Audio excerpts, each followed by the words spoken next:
Previously on Alan Wake, Alice has been kidnapped. Alan, please help me. Alice? You'll do exactly what I say if you ever want to see your wife again. I can't tell anyone except my agent Barry. Damn it, Barry, they'll kill her. You're my best friend, and I'm worried that you're not right in the head. The ransom is a manuscript I supposedly wrote that's coming true before my eyes. It happened just the way it was on that page. So dark. I have found only a few scattered pages. I want the entire manuscript. The deadline is in 2 days. I found Mr. Wake's pages. Good girl. How the hell did she get her hands on the manuscript anyway? I don't know. She's resourceful. I told you were too hard on her. Listen, I found out all sorts of interesting stuff while I was digging around. Yeah. Mr. Wake, it's Sheriff Breaker. We have an FBI agent here, Agent Nightingale. FBI?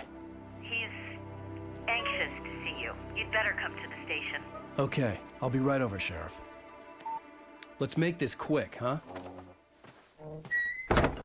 Help you folks? Name's Randolph. I'm the manager. We're looking for Rose. Works as a waitress down at the diner. Rose, sure. Nice girl. Who wants to know? I'm Alan Wake. The writer, huh? I heard on the radio you were visiting. Well, I'll show you her trailer. That Rose, she's a nice girl. Always pays her rent on time. The trailer park where Rose lives is a cozy place that recently had a bit of a shock when a sailing boat picked up by a tornado crashed in the middle of two trailers.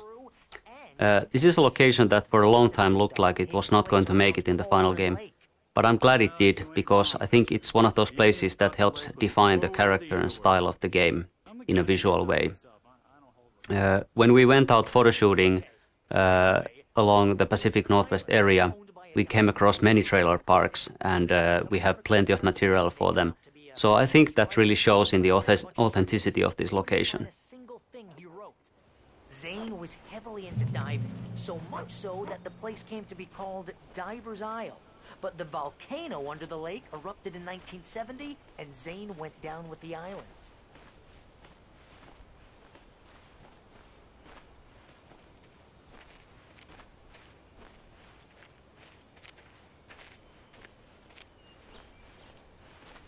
Yeah, how about that? It was there in the morning, as if it had fallen from the sky. But it would take a tornado to lift something like that. We're damn lucky it didn't crush any of the trailers.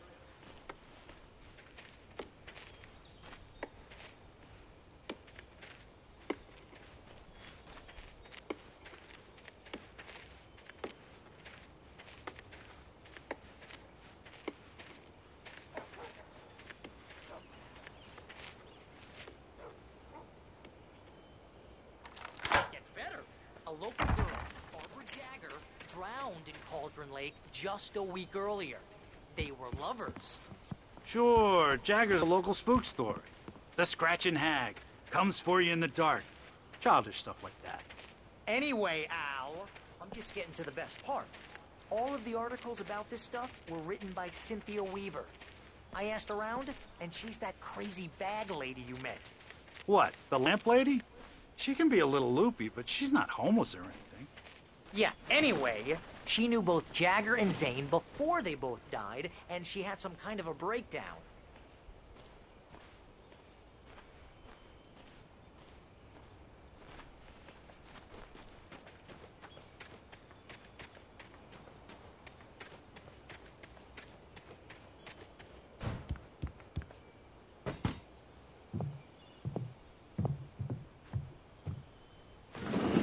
Welcome to...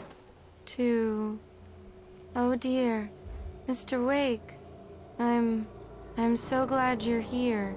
Rose, you have my manuscript? Oh. Oh yes. Yes. Please, come in. Hey, this is really good. Rose, Yes, my manuscript.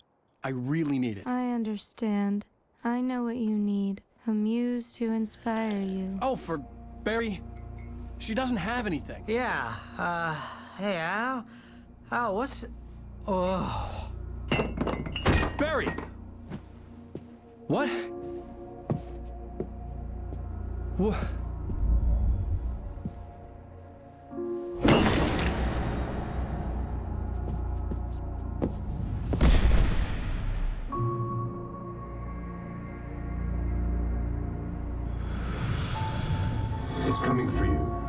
hiding in my barber's skin.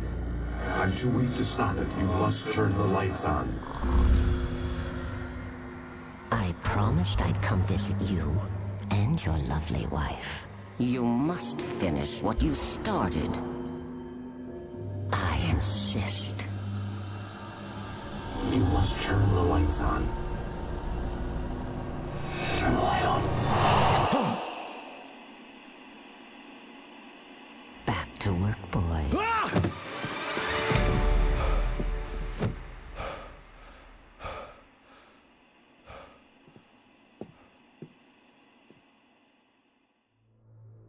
I felt nauseous, hungover. Only anger kept me going. I can't tell reality from dream anymore, but it seems I have an imaginary editor to help me. She's an old woman in a funeral dress. I call her Barbara Jagger. She's very strict. I'm writing faster and faster. My manuscript is being heavily revised. The edits are getting very aggressive, and each day there's less of me and more of her. I hate it, but I know she's right. She promises me I can save Alice this way. She knows more of this than I do. About the complex incantation I'm attempting. About this place. She's worked with another writer under similar circumstances, Thomas Zane. The genre of the story seems to be shifting. It's turning into a horror story. I'm getting close. I can feel it. Rose took a day from me. I had less than 12 hours left to meet the kidnapper. All I could do was get Barry into the car, work something out once I got on the road. Welcome to the Oh Dear Diner. What can I get you today? Coffee? I couldn't work up much hate for Rose. Something had used her to get to me and left its mark. My gun and flashlight were gone. The Dark Presence is the main adversary in our game, and, I wouldn't necessarily call it evil, but it is completely alien to our world, and that may pretty much be the same thing. We don't really want to explain the Dark Presence in too much detail. We kind of want it to remain a mystery, but let me say this much. It's definitely not human. It doesn't think the way we do. A good example of this would be when Wake actually escapes from the cabin, and he actually just sits there and writes the whole thing into the story, and the Dark Presence is right there, and it just doesn't understand what's going on. It doesn't work on that level of logic. On the other hand, it can be very devious. For example, it has no problems whatsoever using Alice and Rose against Wake in a very, very sort of, contrived manner, and it works very well too. We talked quite a bit about the Dark Presence being weak in the beginning of the game, and that's true as far as it goes, but it only refers to the foothold it has in our world. Now, it is strong. It is very, very strong and very, very big in its own world. Mr. Randolph liked Rose. That little smile she had. How she was still sweet when life had tried so hard to make her bitter. It wasn't any of his business what she did in her trailer. But those strangers, the writer and his smart-ass sidekick, looked like trouble. And they'd been in there for hours, way past her normal bedtime. He reached for the phone and called the sheriff's station.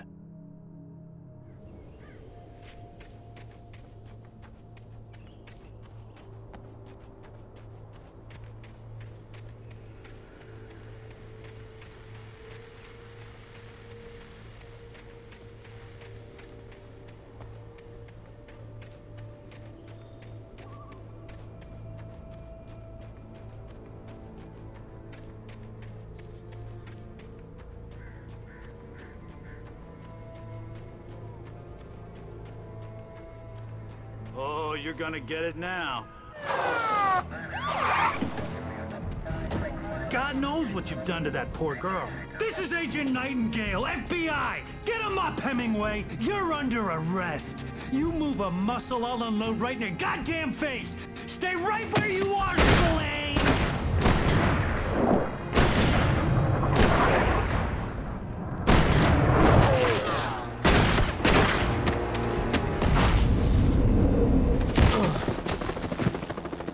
What are? I'm standing right here, you goddamn maniac!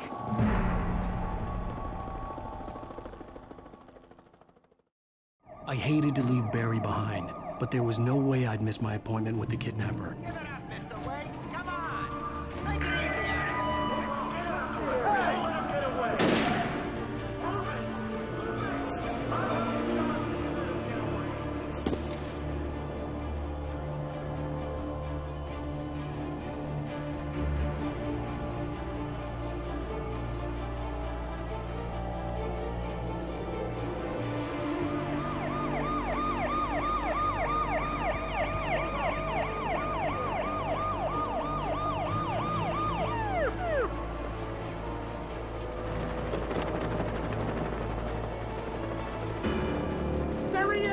Freeze!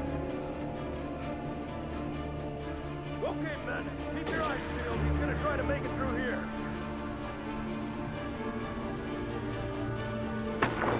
Oh, damn.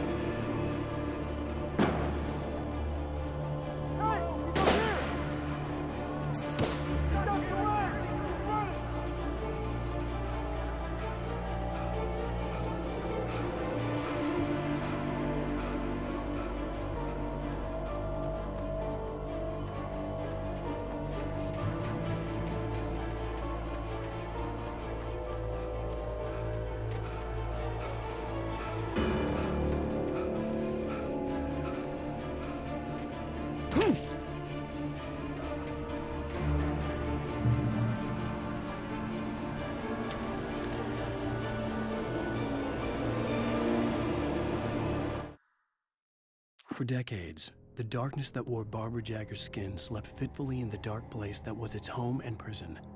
It was hungry and in pain. It dreamed of its nights of glory when the poet's writing had called it from the depths and given it a brief, terrible taste of power and freedom. The rock stars had stirred it from the deep sleep the poet had sunk it back to in the end. When it sensed the writer on the ferry, it opened its eyes.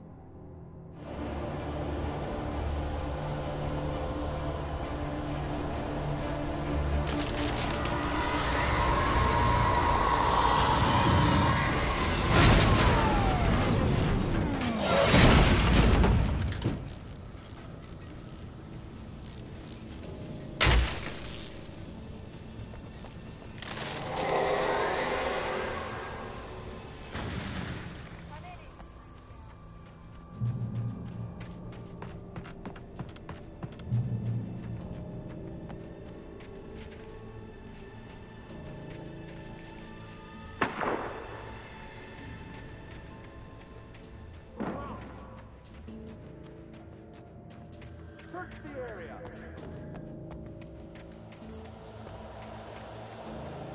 Stay sharp. This way. Over here.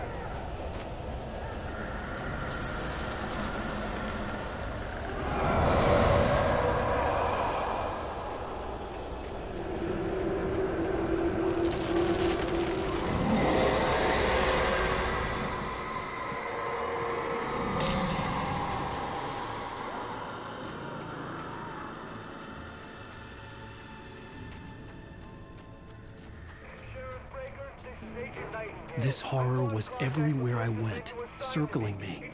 The cops didn't stand a chance. They were after a writer, not a monster.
I imagined that the broadcast tower in the distance was part of the local radio station. Maine seemed like a decent guy. Perhaps he could give me directions to the coal mine.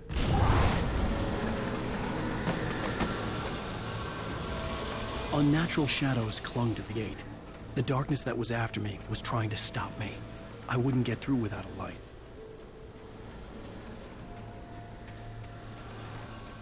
There was no power to the searchlight.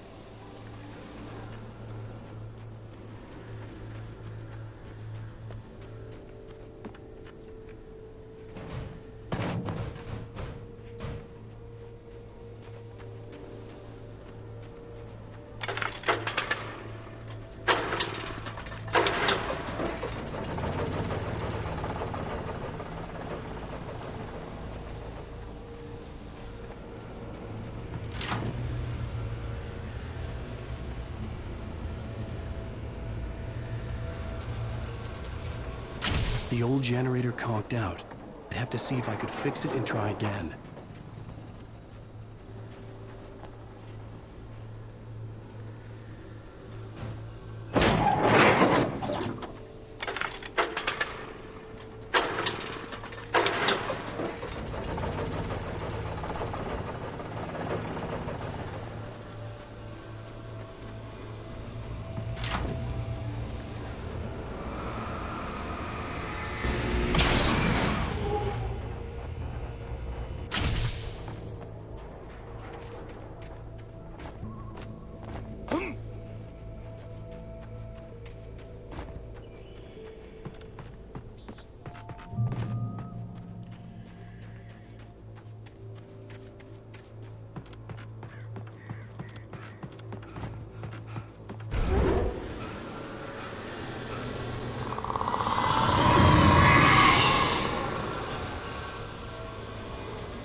It took me a moment to Here we see one of the most useful tools that the gameplay designers have. We call it beds, for bringing enemies to the scene. It started off as a simple spawning system, but as time went on, it evolved into something bigger. It actually now incorporates build-up as well. You hear the whispers and sounds that the darkness creates, and, well, the darkness itself actually appearing in the forest. It hides the enemies when they actually get close to you.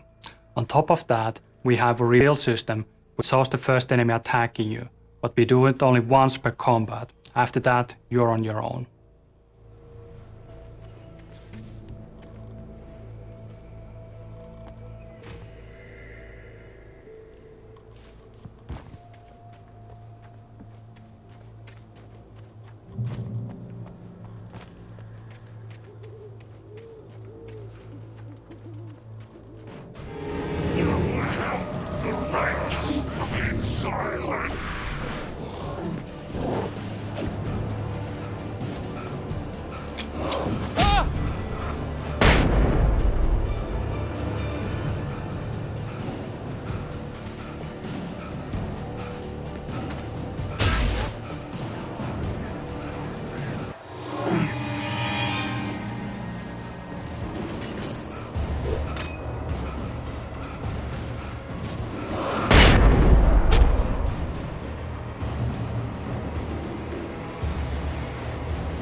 Call. You're on KBFFM with Pat Maine. It's Milt Peabody, Pat. What's on your mind, Milt? Well, I lived near the trailer park, Pat, and there's going on over there.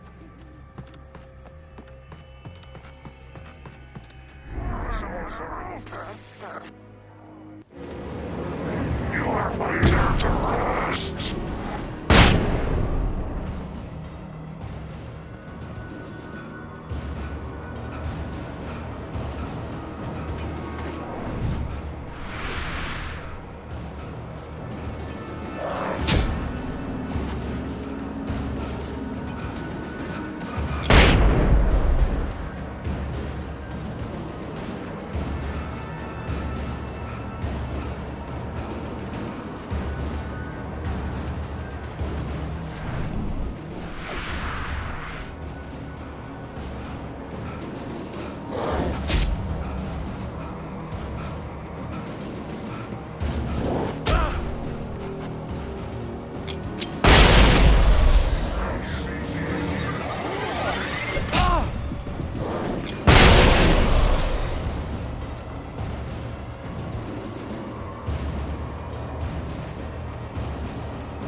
I hope Maine could learn.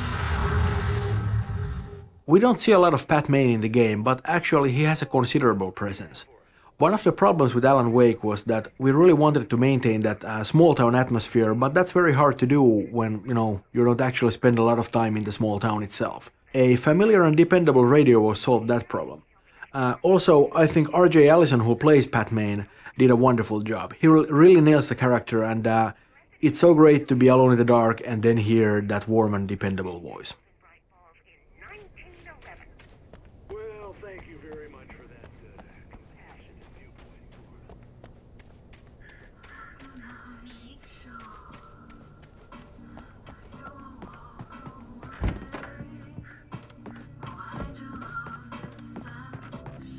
Oh, here's a little surprise. The famous writer Alan Wake just walked in. Folks, I'm going to see if I can talk him into an interview. Come on in, Mr. Wake. Oh, I'm so glad you could find the time to do this, Mr. Wake. Nowhere to run now, Dan Brown. You back away from me. Don't hurt him. Whoa. Everyone calm down. Put the gun down. We're all friends here, right? Cool your jets, Nightingale. We got him. Judas Priest! What the hell's the matter with you? There's a civilian in there.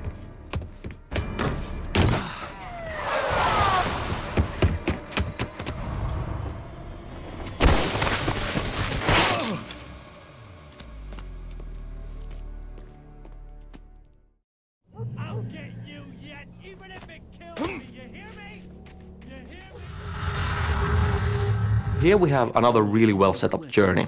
The train depot and the bridge in the distance well visible from early on. As an interesting side note, this whole area was originally just a minor branch, not even a branch. Alan Wake just basically had to get a car from the forest and continue towards the mining museum. With months of iteration and looking at the possibilities given by the environment, we found out that this area could have lots of poltergeist events, could have the hidden routes and so forth, the bridge and the train depot all appearing far later in their development.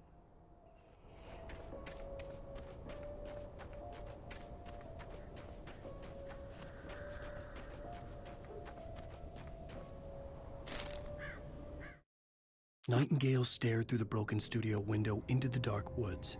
He turned around, started to walk out, but Maine grabbed his arm. "Young man, you almost shot me. You don't shoot off rounds at people like that. What's the matter with you?" Nightingale shook his arm free, marched out. His cheeks burned with rage and humiliation.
was no sensible reason for the power company work lights to be here.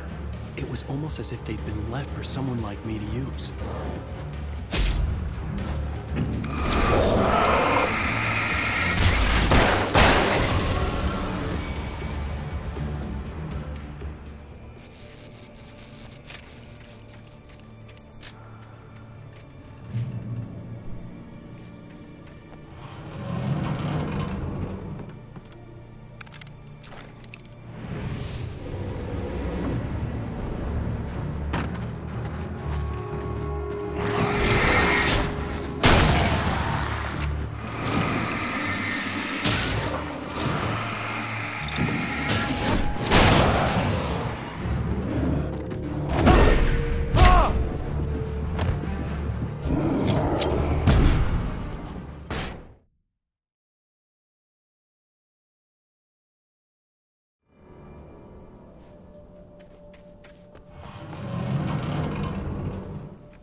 The bulldozer's engine roared to life. Mud and rocks flew as it fought for traction. It crashed through the concrete wall and landed heavily in the yard. If it were an animal, it would have shaken its head after the impact, fixed its eyes on me, and charged. Of course, it had no head, nor eyes. Shadows crawled on its form, twisting it into a monster. Then, it came for me.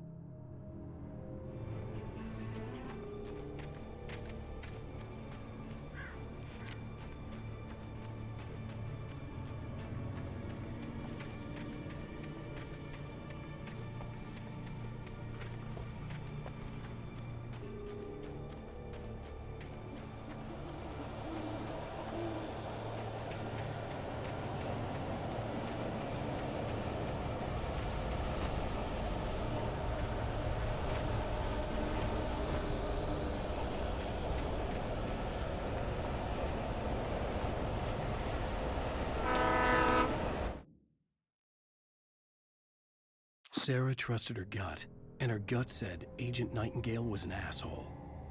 He felt wrong, and it wasn't just the smell of stale booze. It was in the way he flashed his badge, pulled rank, the look in his eyes when he wanted answers. Where was Alan Wake? What was this about an accident? Where was his wife? And most importantly, why did she let Wake go?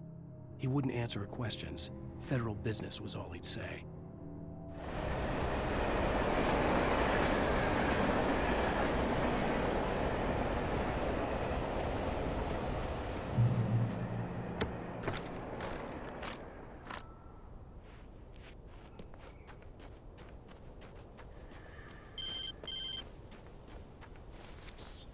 Hello? The most stubborn man I've ever met. Alice? Alice? Alan, I'm so afraid. It keeps me in the dark. Please help me. I look at you, Alan, and it's not you. Something else. Looking out from behind your eyes. Alice, I'm here. I'm so alone here. It's all gonna go to hell. You need to be careful. Cooperate. The connection had been terrible, but that wasn't the only thing that hadn't been right with the call. She sounded wrong somehow, but she had called me. I could see a railway bridge up ahead, and a warehouse of some sort of... Everybody knows the movie Poltergeist, but I wouldn't say that it was the origin for this idea. This game is about possession. It's about the dark presence taking over everything in the world. It started off with humans, and, well, in the design, the inanimate objects were the next logical step. One of the hardest things to do was to convey intent. The objects don't have any body language, unlike the Taken. How we ended up with the current feature was that the lead writer actually encountered a problematic physical object. It flickered around the terrain erratically, and you really couldn't tell what is going to happen next. And that ended up being a real feature. And here you can see the result. The pipe wrenched itself loose from the bridge's steel framework. Wrapped in darkness, it floated in midair, twitching. For a moment, I didn't understand what I was looking at. The heavy object lurched at me with impossible force. I threw myself out of the way, but just barely. When I turned my flashlight on it, it shook in a dark rage before it flew at me again.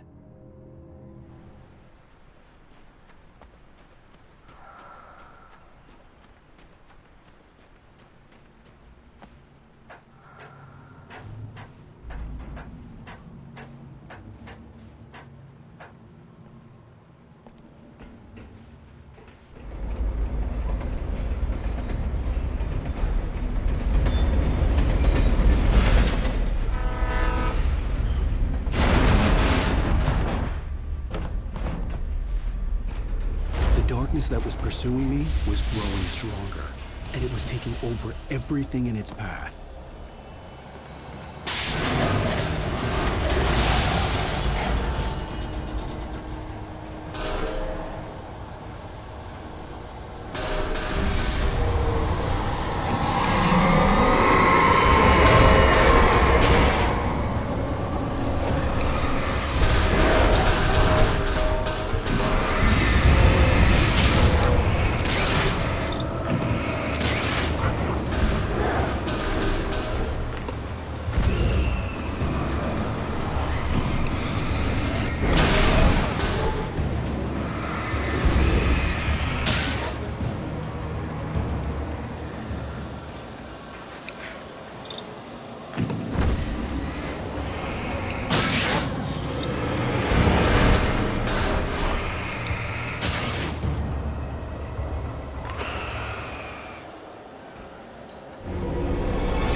I slammed the door shut right in his smug face. He pleaded for me to open the door. True to form, the asshole actually thought I would obey. I had no sympathy left, no guilt either, not for him. I took a moment to savor the scream. I bet I had a smile on my face. It was all that I had time for. The dark presence was inside the lodge with me.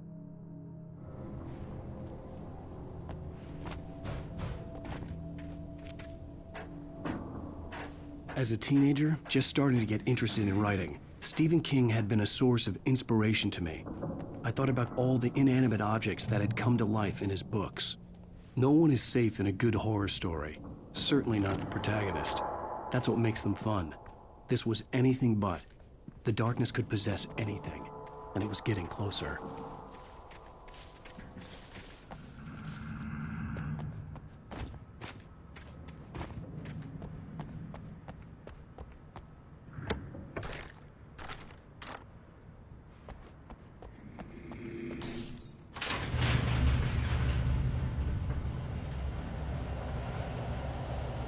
Did you call me?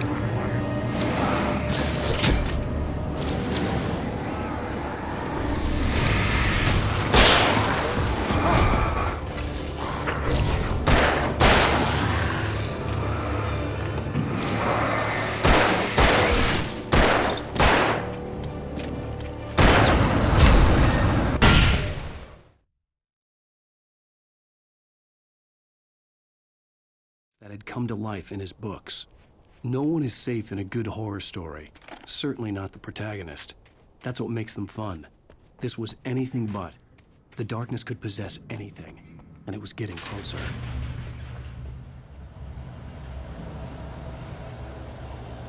Did you call me?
The dark presence can take over almost anything. That includes machinery like vehicles.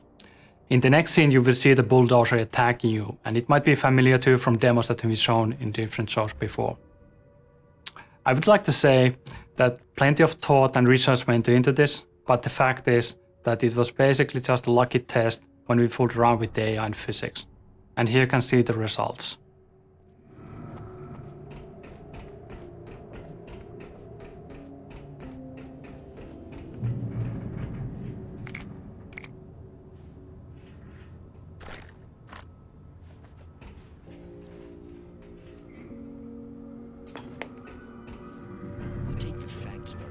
For granted, unaware that they are merely a thin veneer of desperate self-delusion, covering a vast cosmos of madness and horror. All too often, the stars are right. In Night Springs. Tonight's episode, A Family Occasion. Journalist Alvin Derleth's trip to study the local customs of an insular community in Night Springs has been successful.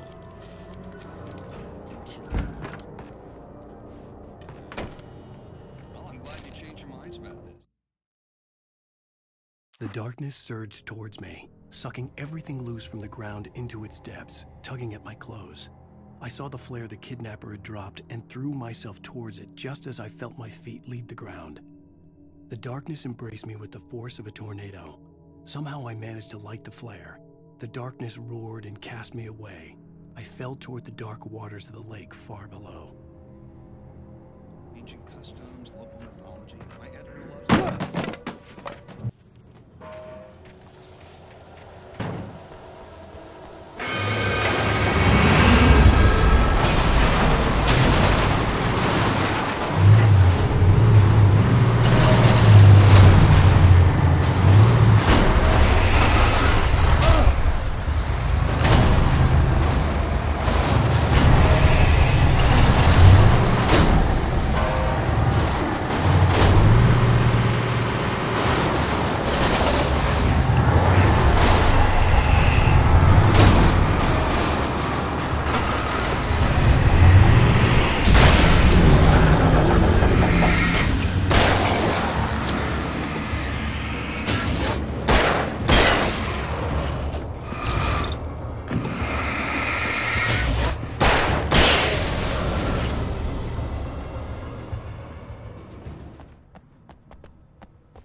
never been this glad to see the sunrise. I had a couple of hours to get to the coal mine.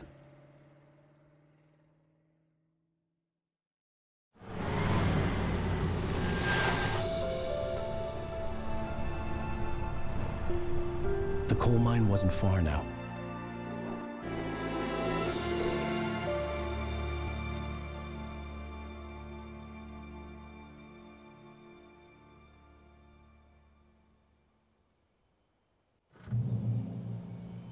Today, I would meet the kidnapper, and he would give me Alice. This daytime driving sequence is great to have in the final game, especially considering that it was a source of debate earlier on. It's fairly hard to actually see this kind of sequences, are they actually working or not, before we have the final environment, the mood, the sounds and so forth. Of course now, it is great to have in the final game. It provides a very nice change of pace in the middle of episode 3, and it provides a great showcase for our technology, our views, and also it's great to see the environment that you usually see in the night, covered in shadows and in fog, in its full glory.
The feel of history and roots is somehow very present in the whole Pacific Northwest area. It's one of those things that lends the unique feel to this region. This was once a very inaccessible and thus isolated region, but in the turn of the 19th and 20th century, as railroads started getting built, it was suddenly connected to the rest of the country. This greatly benefited industries like mining, for example, because now ore could easily be transported across vast distances. Towards 1960s and 1970s, mining steadily declined, but this area is still filled with all sorts of landmarks and reminders of that once blooming industry. To me, these kinds of things really matter because they are the reason behind why things are and look the way they are. So, long story short, decaying structures like old train carts and mining structures and tipple buildings are really a part of the history of this area. And that's all the reason we needed to include one of those beautiful tipple buildings as a location in the game. As many of its real-world counterparts, it serves now as a museum.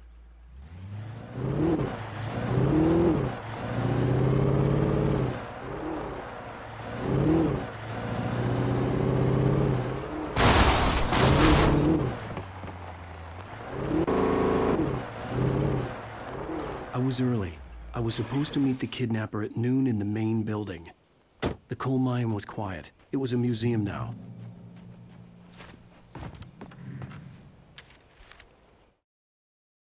With Nightingale gone and the night wind blowing in through the broken studio window, Maine stared at Sarah.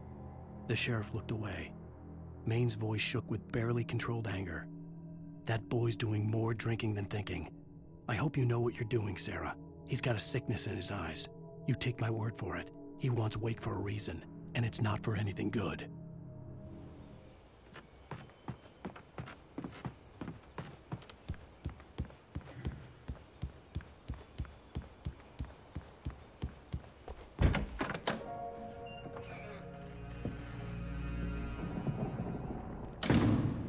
I didn't want to go outside. Cops had to be looking for me. The noon sun turned the place into a sauna. The day dragged on. Different scenarios ran through my mind. Ways of how I'd torture the kidnapper to get Alice back. Or the different horrible things he could have done to her. I imagined her dead. I had no way of knowing she was still alive. It was killing me. I was running on blind hope. It was all a waste of time. The bastard never showed up.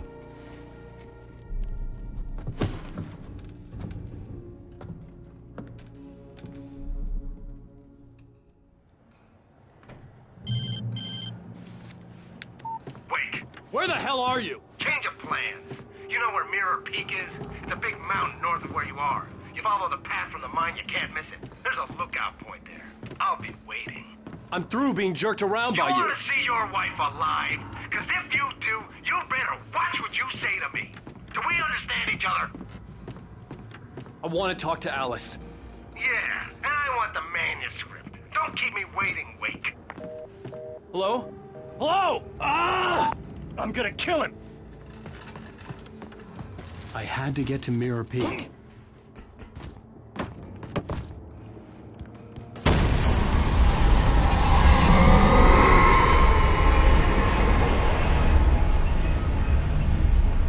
It was close. Maybe closer than ever before.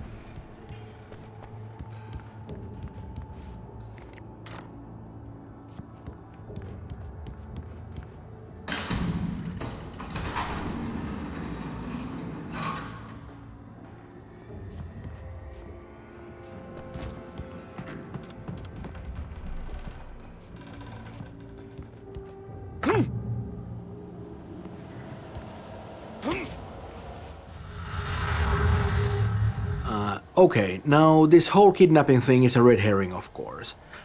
It's just an attempt to manipulate Wake and to get him to deliver the manuscript. The so-called kidnapper, Mott, well, he doesn't have Alice, he doesn't know where Alice is, and neither does Dr. Hartman, the guy who's hired Mott. But they do know that Wake will do anything to get Alice back, so, you know, they use her. They're nice people like that. The problem is that Wake doesn't have the manuscript at all. He doesn't know where it is, he has a couple of pages, but of course that's not enough. So, they're lying to Wake about having Alice, and Wake is lying to them about having the manuscript, and nobody has much of anything. It doesn't end very well for Mott, you know, who is going to get his in a couple of minutes, well, no, a little longer. And Dr. Hartman doesn't have such a great day either. No, what can I say? Karma's a bitch.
The only way to reach the hillside ahead was to go through the building. I had to find a way to avoid electrocution.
Some of the Taken retained echoes of their former selves, but these were just the nerve twitches of a dead thing.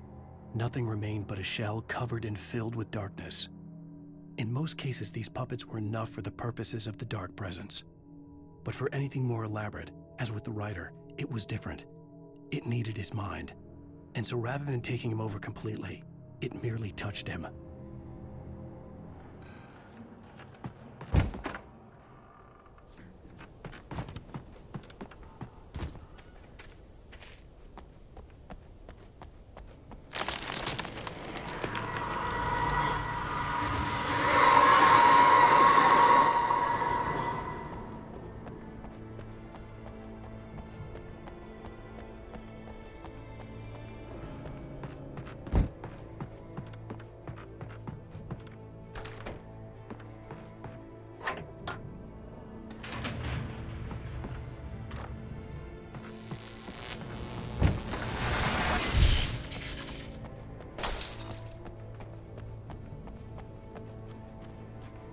There was no way the flashbang grenades were standard power company equipment.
I stared through the bars of the jail cell. Barry stood behind me, swaying on his feet, looking as ill as I felt. Agent Nightingale stood on the other side of the bars with Sheriff Breaker. Nightingale had a stack of manuscript pages in his hand. He seemed unhinged as he gloated. "Well, I've got you now, Raymond Chandler. It's all here, all the evidence, including conspiracy to murder a federal agent."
Our technology enables us to have a set of ready-made landscape types that tile seamlessly with each other and can be used to quickly lay out large sections of terrain, instantly creating realistic landscapes.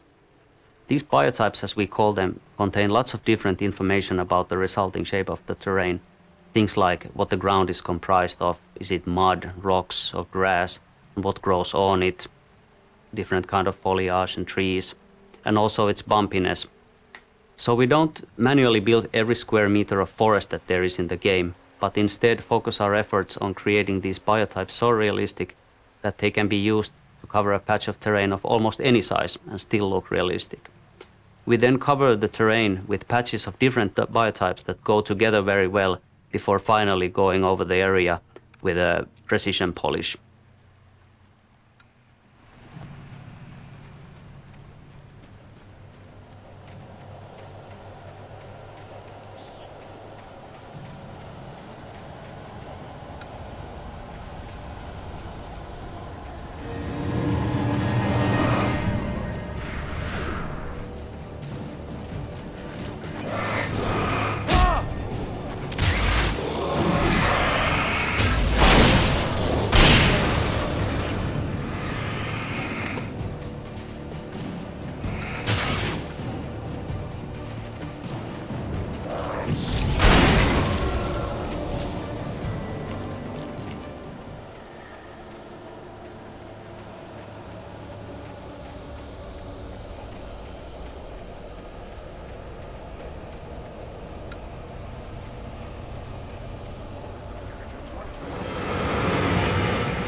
dark presence was moving ahead of me in the same direction I was going. A cold feeling settled itself in the pit of my stomach. Was it going for Alice?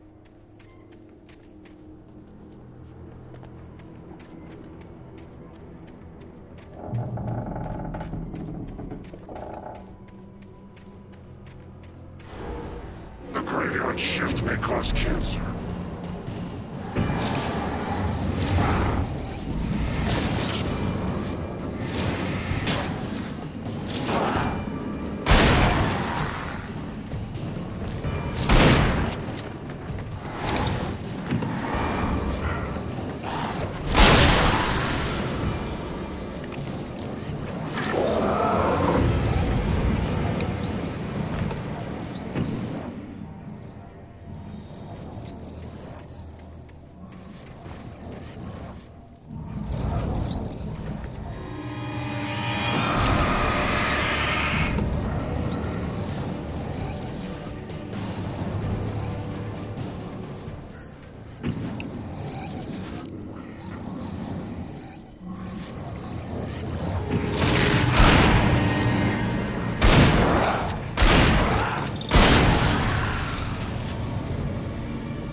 The place was dead, a ghost town. Had been for decades, maybe a century.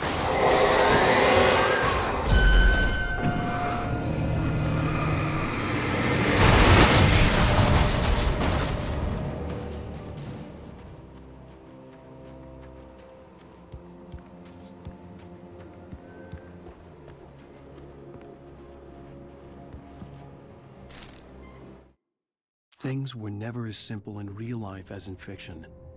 I had lost count of the times I had wished there'd be a clear reason for my writer's block.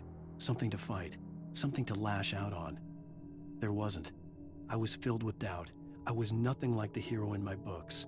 Alex Casey had gone through his life with single-minded determination, never wavering from his goal. Even now, I was angry at myself, angry at Alice, angry at Barry. I was fumbling and I had no plan.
outside of writing is a struggle. I feel ill. I managed to make my way downstairs. There's a shoebox filled with books and papers by Thomas Zane. It's very hard to focus, but I managed to read some of it. He's a poet, and a good one. He writes of muses and creators summoning fabulous things from a magic lake, using his powers to shape the world of a realm of gods and dreams and demons, dark things that wait for a chance to slip through, wearing the flesh of men as disguise. Zane writes about himself, his girlfriend being taken over by a dark presence, about growing scared of the lake. Zane believes it's a mirror to the gaping void of darkness above, where some Lovecraftian presence lurks. I crawl back upstairs. I'll borrow these things for my story. They ring true. They fit.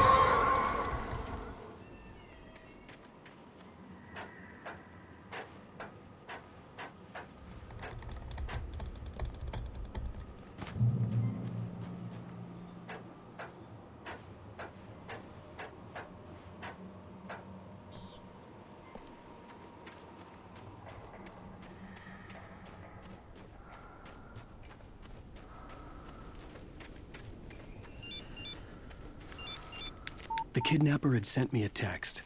The message was full of spelling errors and insults. It was telling me to hurry up.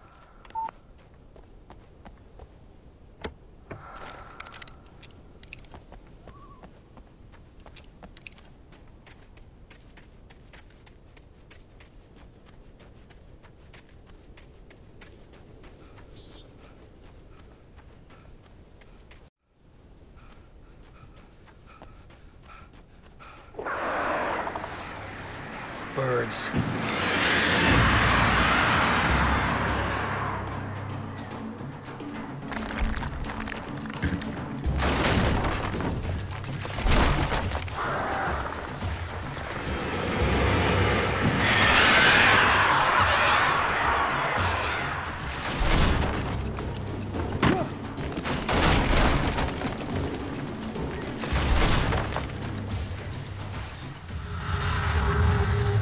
We chose birds as our only animal enemy type. The main reason being that the birds actually bring something new to the table, an extra dimension. We tried to think through the whole package of the player experience. The player needs to look down for bear traps, look ahead for taken, and look up for the birds.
Even behind the closed doors and curtains of his grimy room at the Majestic, the local motel, Nightingale could feel the locals' eyes on him, the unrelenting pressure of their judgment.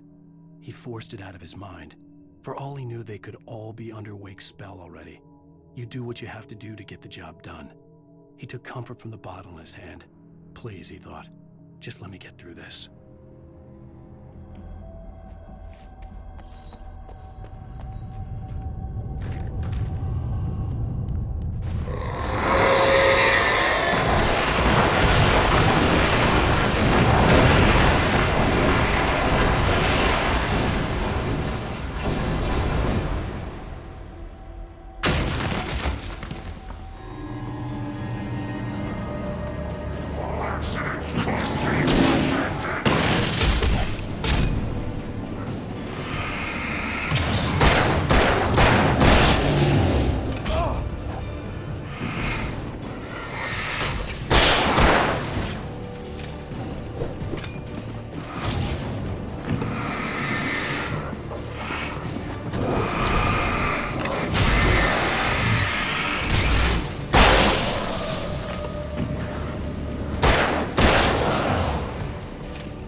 The guys who did this mind puzzle, Antti and Tiago, did a really amazing job here.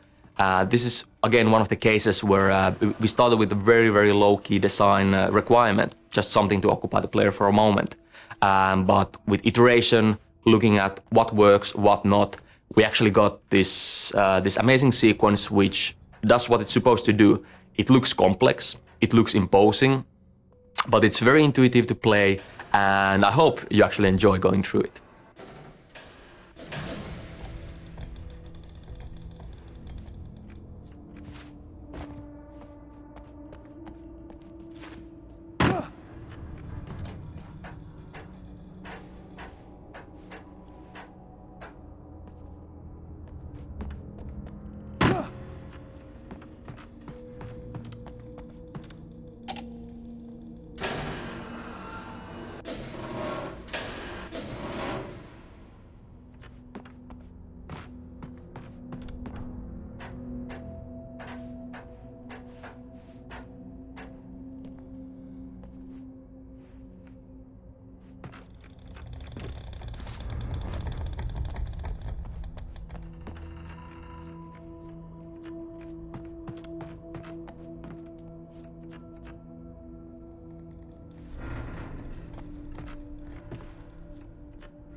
In a similar vein to how we handled the different types of terrain with biotypes, we have a preset system for weather styles as well. The game engine lets us control numerous parameters, things like cloudiness, wind, rain, and also lighting parameters, things like color, intensity, and blooming, to create truly stunning weather effects. Using this technology, we have created a palette of ready-made weathers that can be called upon at any time, so really it is weather on demand at the push of a button. Each level has its own, or sometimes many, different styles of ambience, and so their own mood. Oh, great. Another cable car. Just great.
Maud had checked all of Stucky's rental cabins.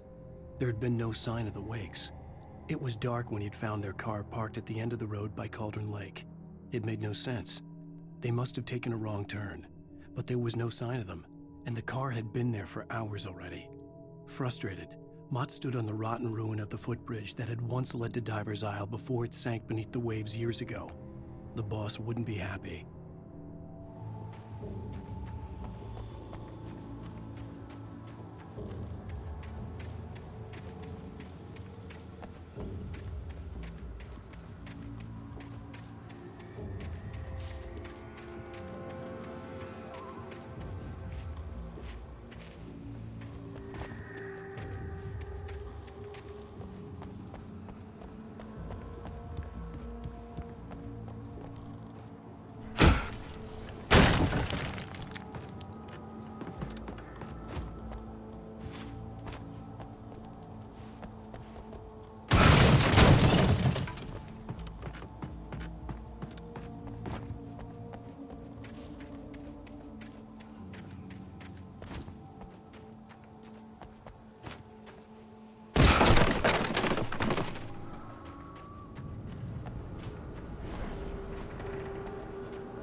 I could see Cauldron Lake. I thought I could make out the spot where the island and the cabin had been. There was a light near it. It had to be a boat.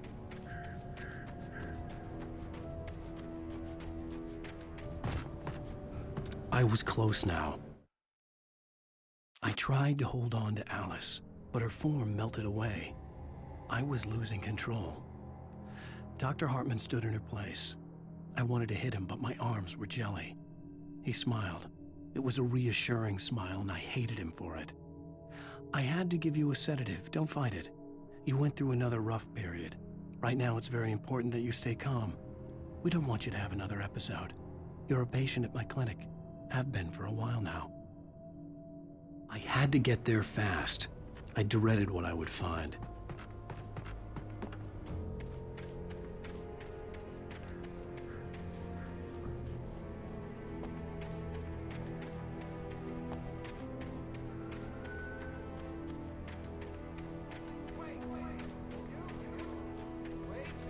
Hey, I'm here! I'm coming!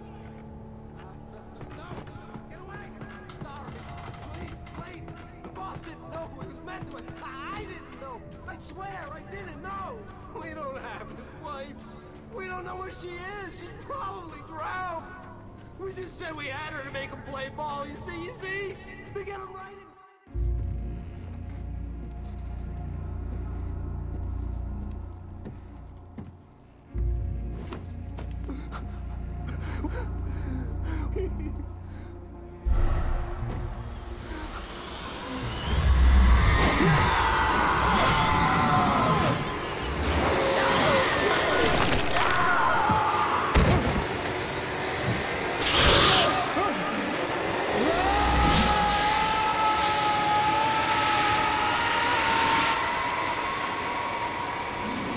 move!